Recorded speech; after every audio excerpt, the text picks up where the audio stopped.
The Active Side of Infinity by Carlos Castaneda, narrated by Luis Moreno. The author begins with a dedication. This book is dedicated to the two men who gave me the impetus and the tools to do anthropological fieldwork, Professor Clement Meehan and Professor Harold Garfinkel. Following their suggestions, I plunged into a field situation from which I never emerged. If I failed to fulfill the spirit of their teaching, so be it. I couldn't help it. A greater force, which shamans call infinity, swallowed me before I could formulate clear-cut social scientists' proposition. Syntax. A man staring at his equations said that the universe had a beginning. There had been an explosion, he said, a bang of bangs, and the universe was born. And it is expanding, he said. He had even calculated the length of its life, 10 billion revolutions of the Earth around the sun. The entire globe cheered. They found his calculations to be science. None thought that by proposing that the universe began, the man had merely mirrored the syntax of his mother tongue, a syntax which demands beginnings like birth and developments like maturation, and ends like death as statements of facts. The universe began, and it is getting old, the man assured us, and it will die like all things die, like he himself died, after confirming mathematically the syntax of his mother tongue. The other syntax. Did the universe really begin? Is the theory of the Big Bang true? These are not questions, though they sound like they are. Is the syntax that requires beginnings, developments, and ends as statements of facts the only syntax that exists? That's the real question. There are other syntaxes. There is one, for example, which demands that varieties of intensity be taken as facts. In that syntax, nothing begins and nothing ends.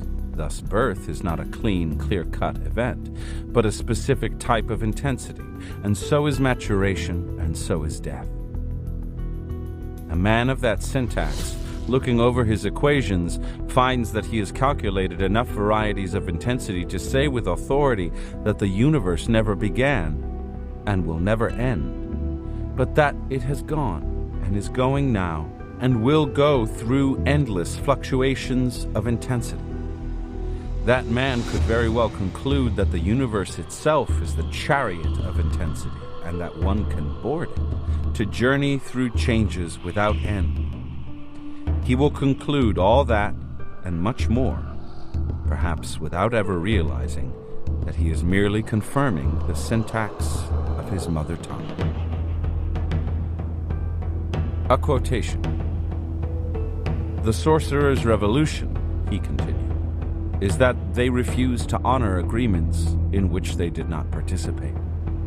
Nobody ever asked me if I would consent to be eaten by beings of a different kind of awareness.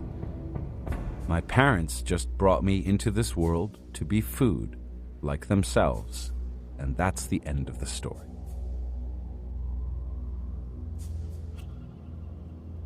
Introduction. This book is a collection of the memorable events in my life. I gathered them following the recommendation of Don Juan Matus, a Yaqui Indian shaman from Mexico, who, as a teacher, endeavored for 13 years to make available to me the cognitive world of the shamans who lived in Mexico in ancient times. Don Juan Matus' suggestion that I gather this collection of memorable events was made as if it were something casual, something that occurred to him on the spur of the moment. That was Don Juan's style of teaching. He veiled the importance of certain maneuvers behind the mundane. He hid in this fashion the sting of finality, presenting it as something no different from any of the concerns of everyday life. Don Juan revealed to me as time went by that the shamans of ancient Mexico had conceived of this collection of memorable events as a bona fide device to stir caches of energy that exist within the self. They explained these caches as being composed of energy that originates in the body itself and becomes displaced, pushed out of reach by the circumstances of our daily lives. In this sense, the collection of memorable events was, for Don Juan and the shamans of his lineage, the means for redeploying their unused energy. The prerequisite for this collection was the genuine and all-consuming act of putting together the sum total of one's emotions and realizations without sparing anything. According to Don Juan, the shamans of his lineage were convinced that the collection of memorable events was the vehicle for the emotional and energetic adjustment necessary for venturing, in terms of perception, into the unknown. Don Juan described the total goal of the shamanistic knowledge that he handled as the preparation for facing the definitive journey, the journey that every human being has to take at the end of his life. He said that through their discipline and resolve, shamans were capable of retaining their individual awareness and purpose after death. For them, the vague, idealistic state that modern man calls life after death was a concrete region filled to capacity with practical affairs of a different order than the practical affairs of daily life, yet bearing a similar functional practicality. Don Juan considered that to collect the memorable events in their lives was, for shamans, the preparation for their entrance into that concrete region, which they called the active side of infinity. Don Juan and I were talking one afternoon under his ramada, a loose structure made of thin poles of bamboo. It looked like a roofed porch that was partially shaded from the sun, but that wouldn't provide protection at all from the rain. There were some small, sturdy freight boxes there that served as benches. Their freight brands were faded and appeared to be more ornament than identification. I was sitting on one of them. My back was against the front wall of the house. Don Juan was sitting on another box, leaning against a pole that supported the ramada. I had just driven in a few minutes earlier. It had been a day-long ride in hot, humid weather. I was nervous, fidgety, and sweaty. Don Juan began talking to me as soon as I'd comfortably settled down on the box. With a broad smile, he commented that overweight people hardly ever knew how to fight fatness. The smile that played on his lips gave me an inkling that he wasn't being facetious. He was just pointing out to me, in a most direct and, at the same time, indirect way, that I was overweight. I became so nervous that I tipped over the freight box on which I was sitting, and my back banged very hard against the thin wall of the house. The impact shook the house to its foundations. Don Juan looked at me inquiringly, but instead of asking me if I was all right, he assured me that I hadn't cracked the house. Then he expansively explained to me that his house was a temporary dwelling for him, that he really lived somewhere else. When I asked him where he really lived, he stared at me. His look wasn't belligerent. It was, rather, a firm deterrent to improper questions. I didn't comprehend what he wanted. I was about to ask the same question again, but he stopped me. "Questions of that sort are not asked around here," he said firmly. "Ask anything you wish about procedures or ideas. Whenever I'm ready to tell you where I live, if ever, I will tell you, without your having to ask me." I instantly felt rejected. My face turned red involuntarily. I was definitely offended. Don Juan's explosion of laughter added immensely to my chagrin.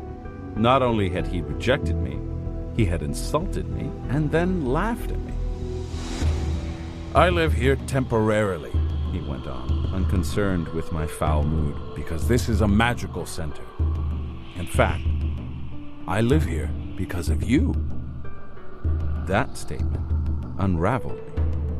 I couldn't believe it. I thought he was probably saying that to ease my irritation at being insulted. Do you really live here because of me? I finally asked him, unable to contain my curiosity. Yes, he said evenly.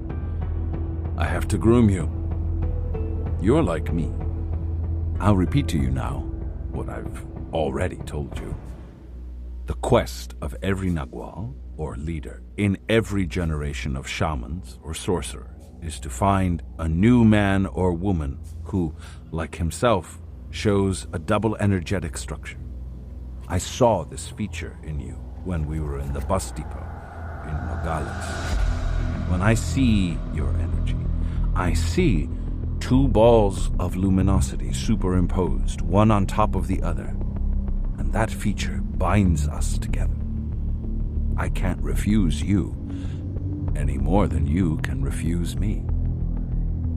His words caused a most strange agitation in me. A moment before, I had been angry.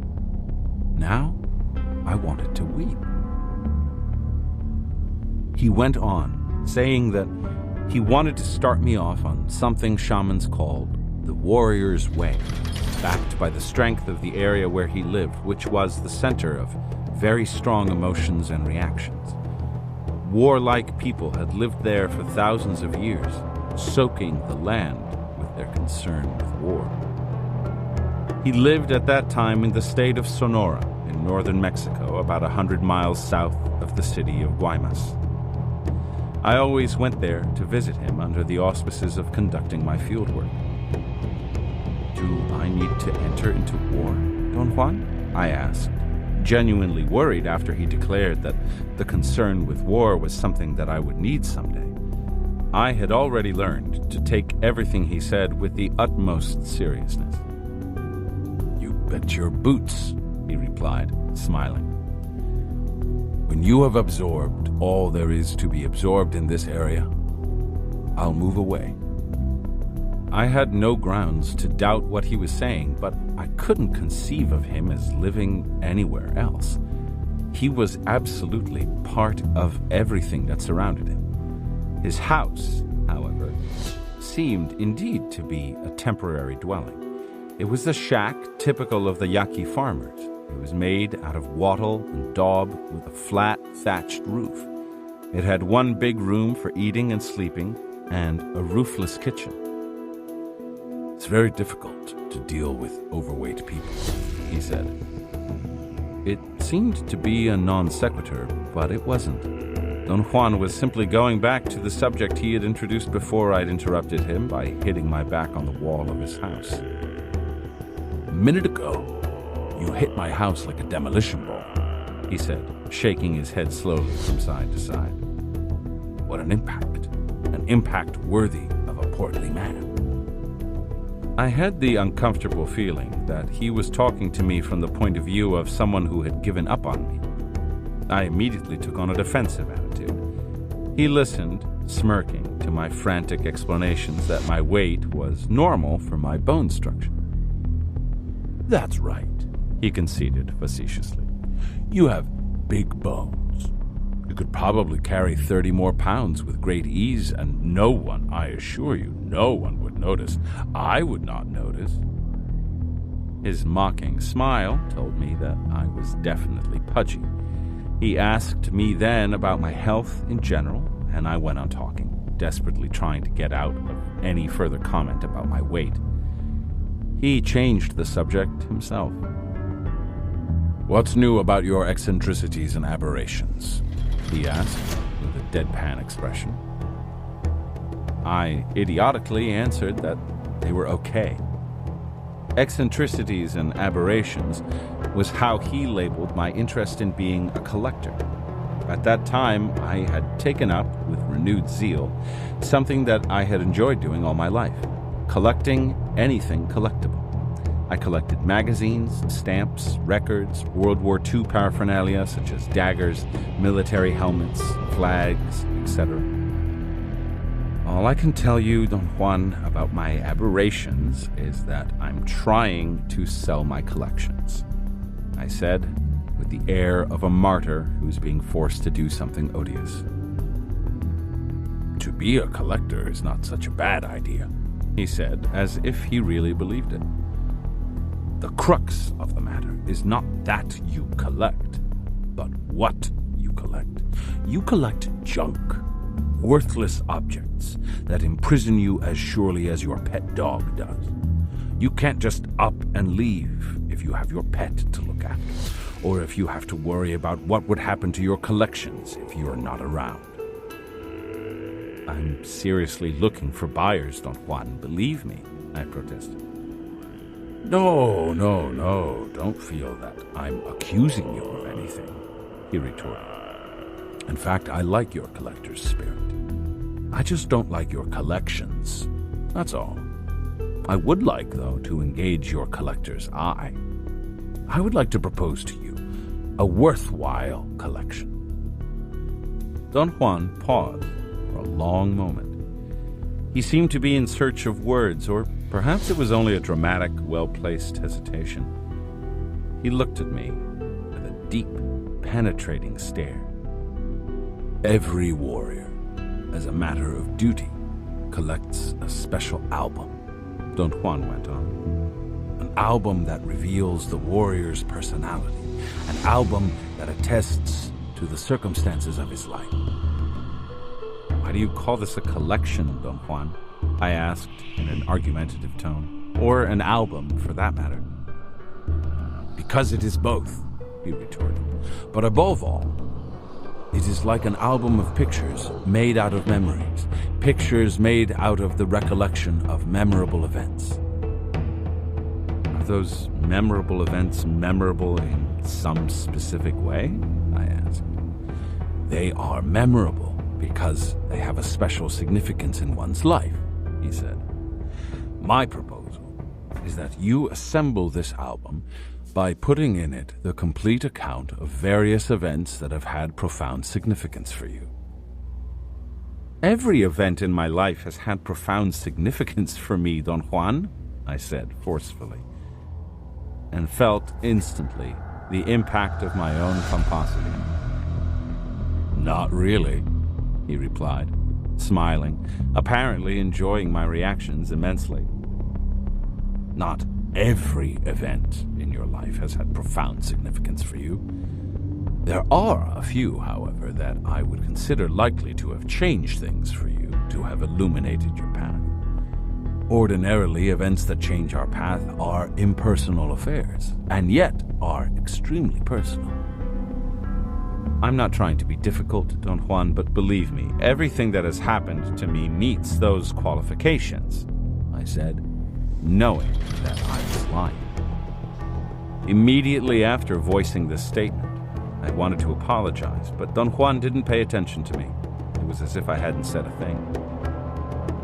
Don't think about this album in terms of banality, or in terms of a trivial rehashing of your life experiences, he said.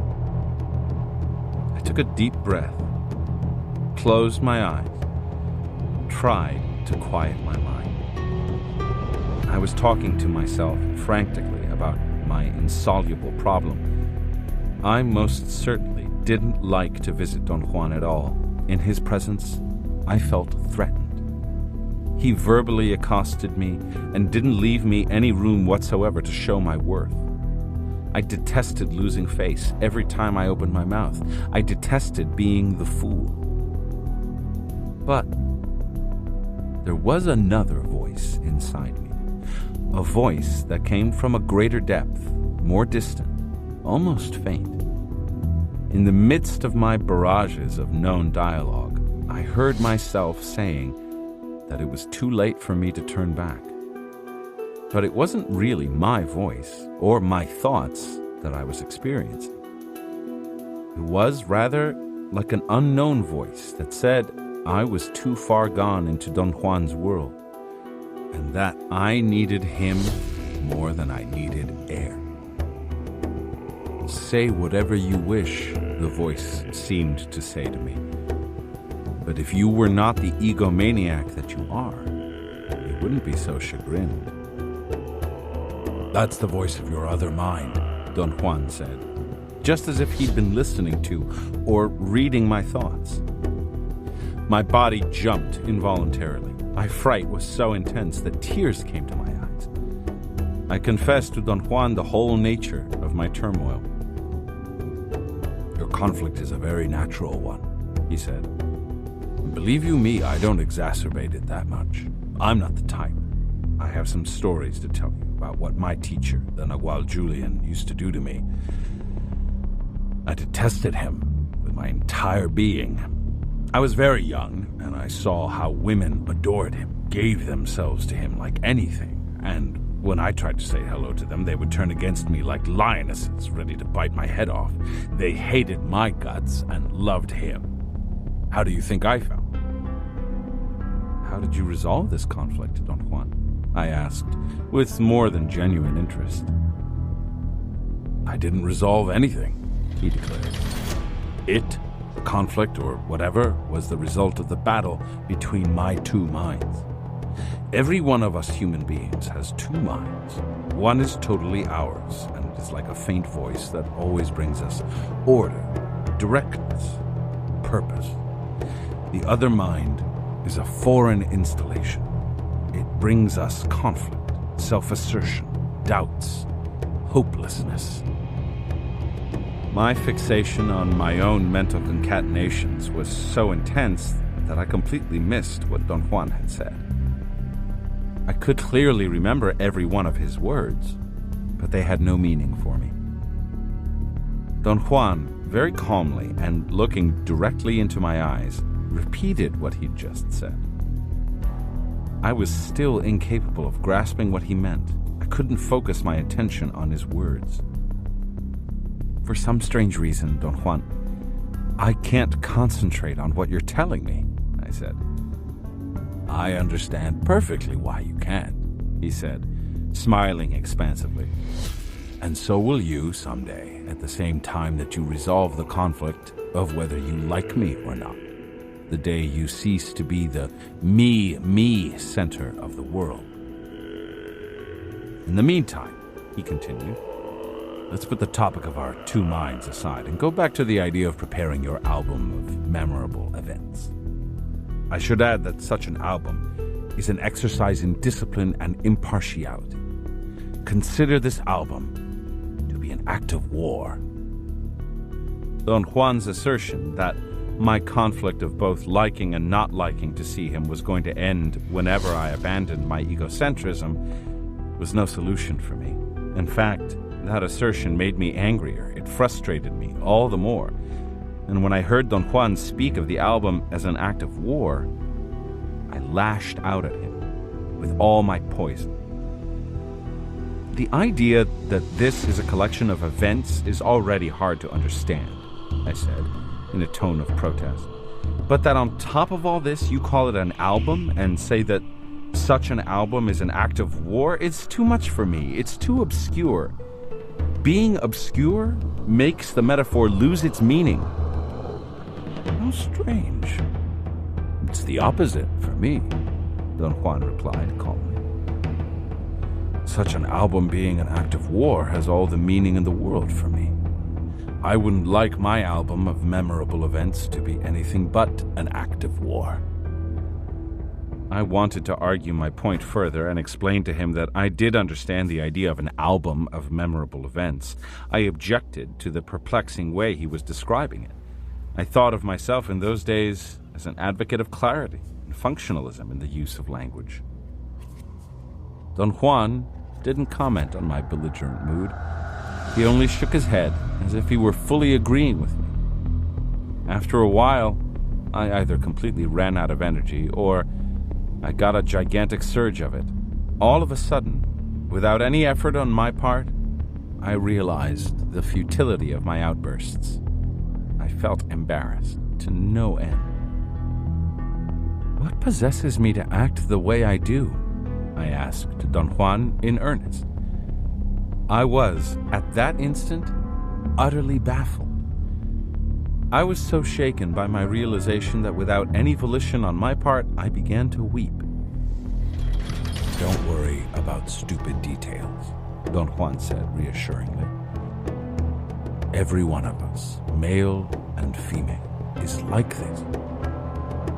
Do you mean, Don Juan, that we're naturally petty and contradictory? No, we're not naturally petty and contradictory, he replied. Our pettiness and contradictions are, rather, the result of a transcendental conflict that afflicts every one of us, but of which only sorcerers are painfully and hopelessly aware. The conflict of our two minds. Don Juan peered at me. His eyes were like two black charcoals. You've been telling me on and on about our two minds, I said, but my brain can't register what you're saying. Why? You'll get to know why in due time, he said. For the present, it will be sufficient that I repeat to you what I've said before about our two minds. One is our true mind, the product of all our life experiences, the one that rarely speaks because it has been defeated and relegated to obscurity. The other, the mind we use daily for everything we do, is a foreign installation. I think that the crux of the matter is that the concept of the mind being a foreign installation is so outlandish that my mind refuses to take it seriously, I said, feeling that I had made a real discovery. Don Juan didn't comment on what I said. He continued explaining the issue of the two minds as if I hadn't said a word. To resolve the conflict of the two minds is a matter of intending it, he said. Sorcerers beckon intent by voicing the word intent loud and clear. Intent is a force that exists in the universe.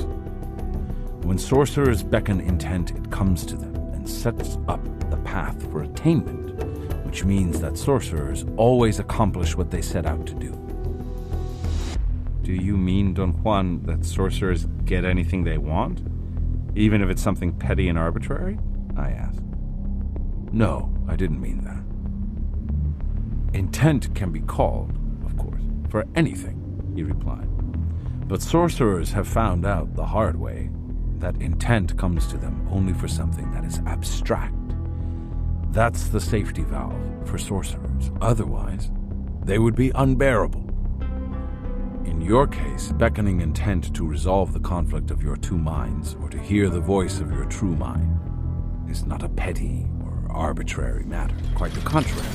It is ethereal and abstract, and yet as vital to you as anything can be. Don Juan paused for a moment. Then he began to talk again about the album. My own album, being an act of war, demanded a super careful selection, he said. It is now a precise collection of the unforgettable moments of my life, and everything that led me to them. I have concentrated in it what has been and will be meaningful to me.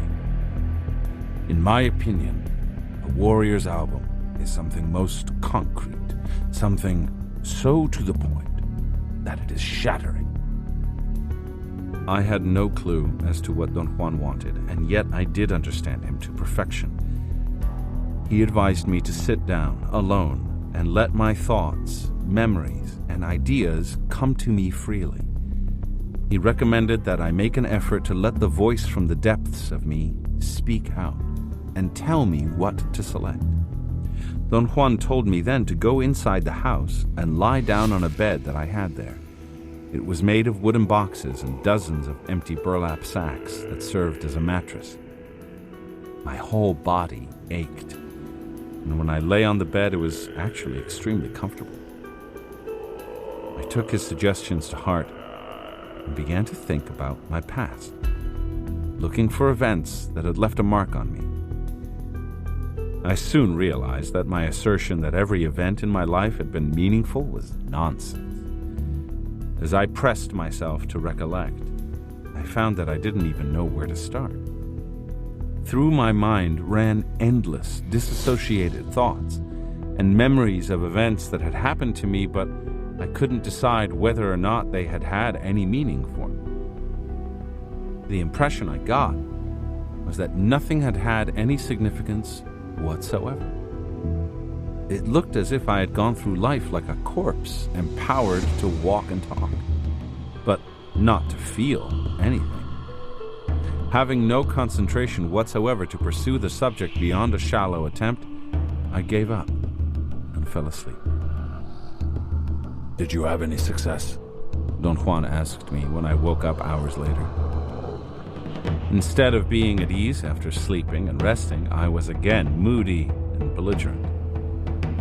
No, I didn't have any success, I barked. Did you hear that voice from the depths of you? He asked. I think I did, I lied. What did it say to you? He inquired in an urgent tone. I can't think of it, Don Juan, I muttered. You're back in your daily mind, he said, and patted me forcefully on the back. Your daily mind has taken over again. Let's relax it by talking about your collection of memorable events. I should tell you that the selection of what to put in your album is not an easy matter. This is the reason I say that making this album is an act of war. You have to remake yourself 10 times over in order to know what to select. I clearly understood then, if only for a second, that I had two minds. However, the thought was so vague that I lost it instantly. What remained was just the sensation of an incapacity to fulfill Don Juan's requirement. Instead of graciously accepting my incapacity, though, I allowed it to become a threatening thing. The driving force of my life in those days was to appear always in a good light.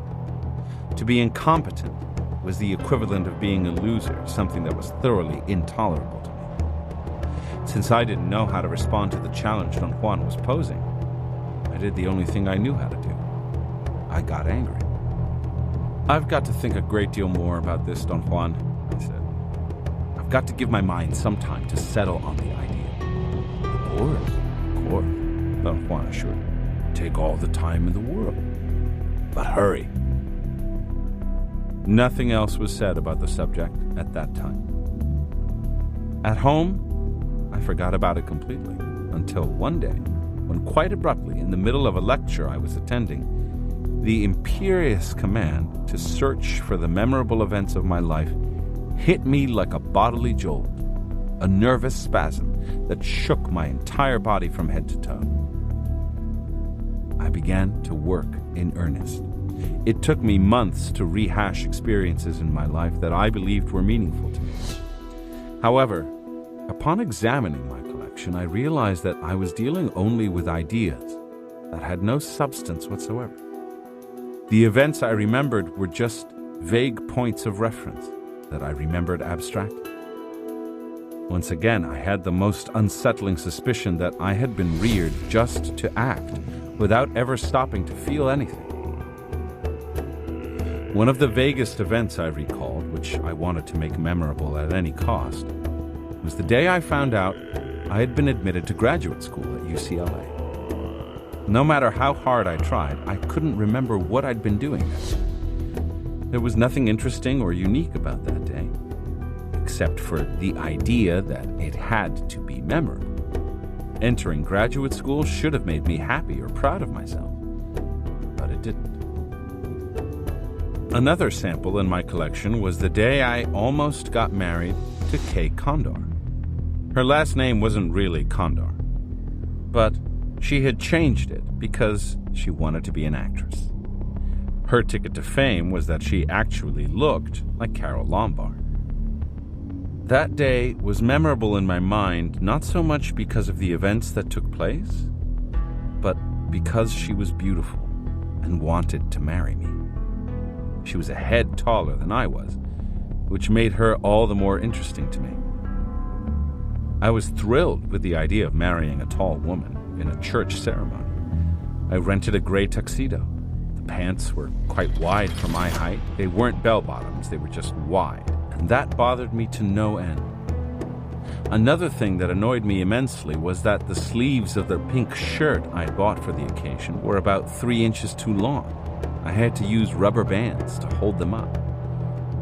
Outside of that, everything was perfect until the moment when the guests and I found out that Kay Condor had gotten cold feet and wasn't going to show up.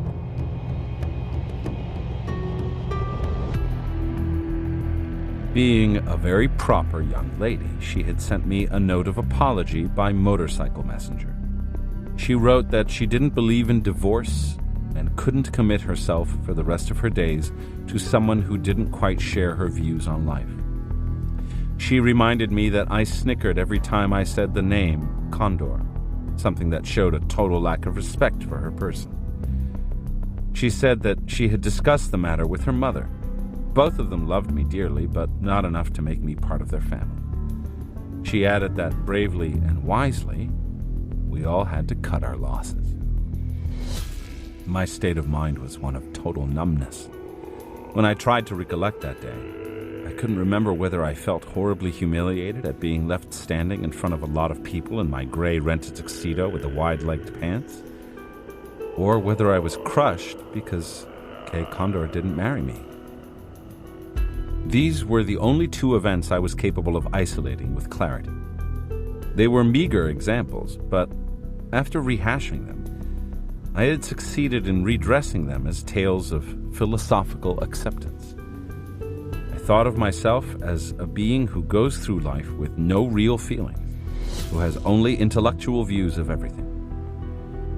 Taking Don Juan's metaphors as models, I even constructed one of my own, a being who lives his life vicariously in terms of what it should be.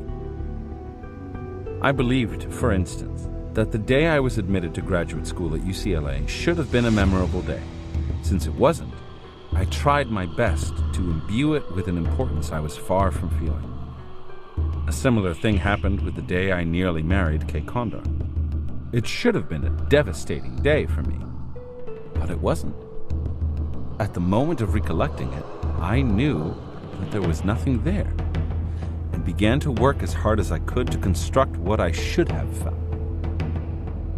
The next time I went to Don Juan's house, I presented to him my 2 samples of memorable events as soon as I arrived. "This is a pile of nonsense," he declared. "None of it will do. The stories are related exclusively to you as a person who thinks, feels, cries, or doesn't feel anything at all. The memorable events of a shaman's album are affairs that will stand the test of time because they have nothing to do with him, and yet he is in the thick of them. He'll always be in the thick of them for the duration of his life, and perhaps beyond, but not quite personally." His words left me feeling dejected, totally defeated. I sincerely believed in those days that Don Juan was an intransigent old man who found special delight in making me feel stupid. He reminded me of a master craftsman I'd met at a sculptor's foundry where I worked while going to art school. The master artisan used to criticize and find flaws with everything his advanced apprentices did, and would demand that they correct their work according to his recommendation. His apprentices would turn around and pretend to correct their work. I remembered the glee of the master when he would say, upon being presented with the same work, "Now you have a real thing." "Don't feel bad," Don Juan said, shaking me out of my recollection. "In my time, I was in the same spot. For years, not only did I not know what to choose, I thought I had no experiences to choose from. It seemed that nothing had ever happened to me. Of course, everything had happened to me, but in my effort to defend the idea of myself, I had no time or inclination to notice anything.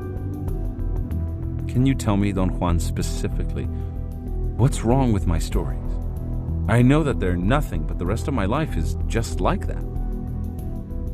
"I will repeat this for you," he said.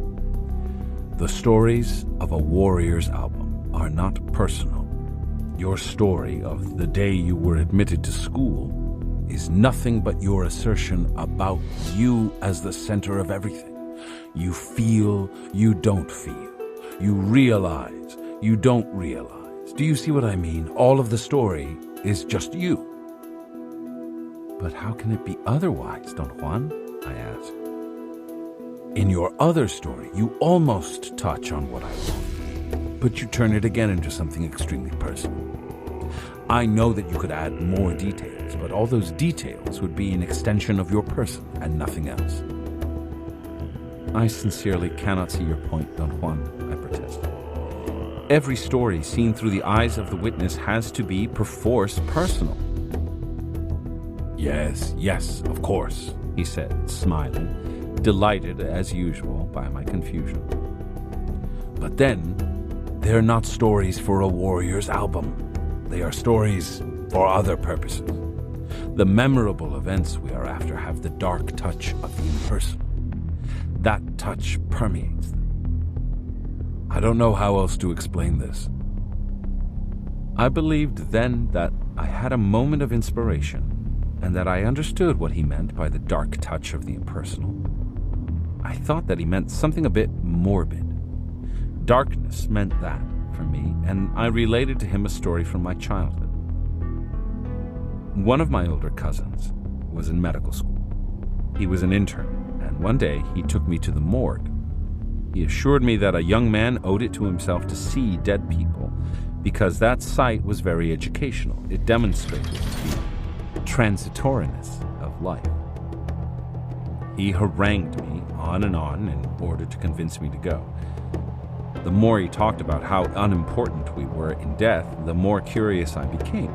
I had never seen a corpse. My curiosity, in the end, to see one overwhelmed me, and I went with him. He showed me various corpses and succeeded in scaring me stiff. I found nothing educational or illuminating about them. They were outright the most frightening things I had ever seen. As he talked to me, he kept looking at his watch, as if he were waiting for someone who was going to show up at any moment. He obviously wanted to keep me in the morgue longer than my strength permitted. Being the competitive creature that I was, I believed that he was testing my endurance, my manhood. I clenched my teeth and made up my mind to stay until the bitter end. The bitter end came in ways that I had not dreamed of. A corpse that was covered with a sheet actually moved up with a rattle on the marble table where all the corpses were lying, as if it were getting ready to sit up. It made a burping sound that was so awful it burned through me and will remain in my memory for the rest of my life. My cousin, the doctor, the scientist, explained that it was the corpse of a man who had died of tuberculosis, and that his lungs had been eaten away by bacilli that had left enormous holes filled with air, and that in cases like this, when the air changed temperature, it sometimes forced the body to sit up, or at least convulse. No, you haven't gotten it yet, Don Juan said, shaking his head from side to side. It is merely a story about your fear. I would have been scared to death myself. However, being scared like that doesn't illuminate anyone's path. But I'm curious to know what happened to you. I yelled like a banshee, I said. My cousin called me a coward, a yellow belly, for hiding my face against his chest and for getting sick to my stomach all over him. I had definitely hooked on to a morbid strand in my life. I came up with another story about a 16-year-old boy I knew in high school who had a glandular disease and grew to a gigantic height. His heart didn't grow at the same rate as the rest of his body, and one day he died of heart failure. I went with another boy to the mortuary out of morbid curiosity. The mortician, who was perhaps more morbid than the two of us, opened the back door and let us in. He showed us his masterpiece. He had put the gigantic boy, who had been over 7 feet 7 inches tall, into a coffin for a normal person by sawing off his legs. He showed us how he had arranged his legs, as if the dead boy were holding them with his arms like 2 trophies. The fright I experienced was comparable to the fright I had experienced in the morgue as a child. But this new fright was not a physical reaction. It was a reaction of psychological revulsion. "You're almost there," Don Juan said. "However, your story is still too personal. It's revolting. It makes me sick. But I see great potential." Don Juan and I laughed at the horror found in the situations of everyday life. By then, I was hopelessly lost in the morbid strands I had caught and released. I told him then the story of my best friend, Roy Goldpiss. He actually had a Polish surname, but his friends called him Goldpiss because whatever he touched, he turned to gold. He was a great businessman. His talent for business made him a super ambitious being. He wanted to be the richest man in the world. However, he found that the competition was too tough. According to him, doing business alone, he couldn't possibly compete, for instance, with the head of an Islamic sect who, at that time, got paid his weight in gold every year. The head of the sect would fatten himself as much as his body allowed him before he was weighed. Then, my friend Roy lowered his sights to being the richest man in the United States. The competition in this sector was ferocious. He went down a notch. Perhaps he could be the richest man in California. He was too late for that, too. He gave up hope that with his chains of pizza and ice cream parlors, he could ever rise in the business world to compete with the established families who owned California. He settled for being the richest man in Woodland Hills, the suburb of Los Angeles where he lived. Unfortunately for him, down the street from his house lived Mr. Marsh, who owned factories that produced A1 quality mattresses all over the United States, and he was rich beyond belief. Roy's frustration knew no limits. His drive to accomplish was so intense that it finally impaired his health. One day, he died from an aneurysm in his brain. His death brought, as a consequence, my third visit to a morgue or a mortuary. Roy's wife begged me, as his best friend, to make sure that the corpse was properly dressed. I went to the funeral parlor, where I was led by a male secretary to the inner chambers. At the precise moment I arrived, the mortician, working on a high marble-topped table, was forcefully pushing up the corners of the upper lip of the corpse, which had already entered rigor mortis, with the index and little finger of his right hand while he held his middle finger against his palm. As a grotesque smile appeared on Roy's dead face, the mortician half turned to me and said in a servile tone, "I hope all this is to your satisfaction, sir." Roy's wife, it will never be known whether she liked him or not, decided to bury him with all the garishness that, in her opinion, his life deserved. She had bought a very expensive coffin, a custom-made affair that looked like a telephone booth. She'd gotten the idea from a movie.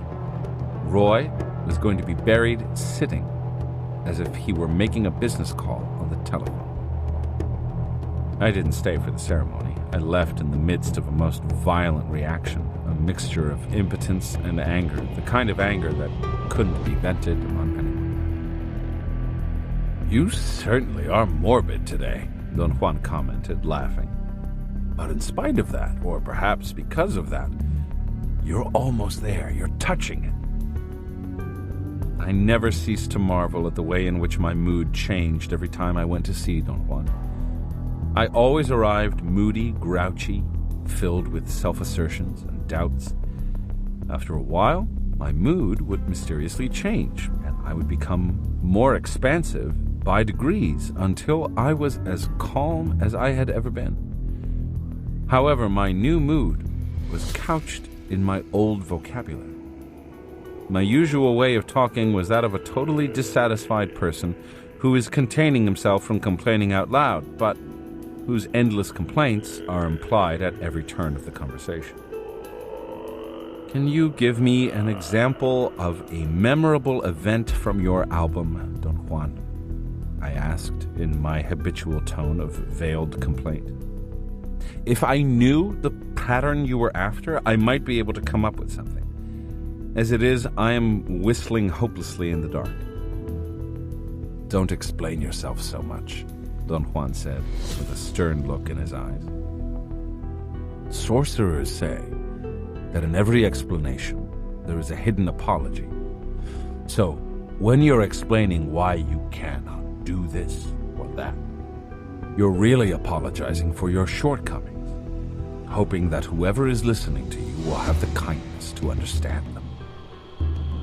My most useful maneuver when I was attacked had always been to turn my attackers off by not listening to them. Don Juan, however, had the disgusting ability to trap every bit of my attention.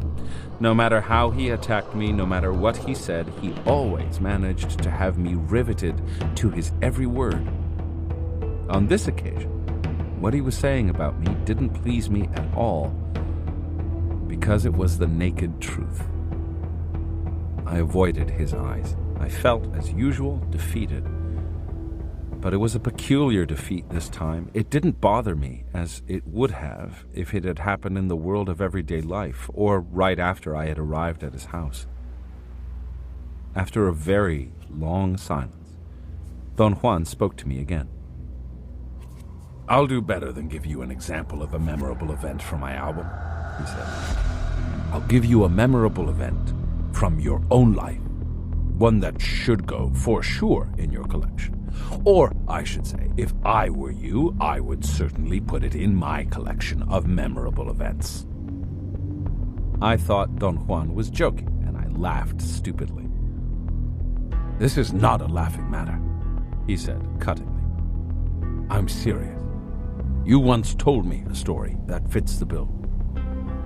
What story's that, Don Juan? The story of figures in front of a mirror, he said. Tell me that story again, but tell it to me in all the detail you can remember. I began to retell the story in a cursory fashion. He stopped me and demanded a careful, detailed narration, starting at the beginning. I tried again, but my rendition didn't satisfy him. Let's go for a walk, he proposed. When you walk, you're much more accurate than when you're sitting down. It is not an idle idea that you should pace back and forth when you try to relate something. We had been sitting, as we usually did during the day, under the house Ramada. I developed a pattern. Whenever I sat there, I always did it on the same spot with my back against the wall. Don Juan sat in various places under the Ramada, but never on the same spot. We went for a hike at the worst time of the day, noon. He outfitted me with an old straw hat, as he always did whenever we went out in the heat of the sun. We walked for a long time in complete silence. I tried, to the best of my ability, to force myself to remember all the details of the story. It was mid-afternoon when we sat down under the shade of some tall bushes, and I retold the full story. Years before, while I was studying sculpture in a fine arts school in Italy, I had a close friend, a Scotsman, who was studying art in order to become an art critic.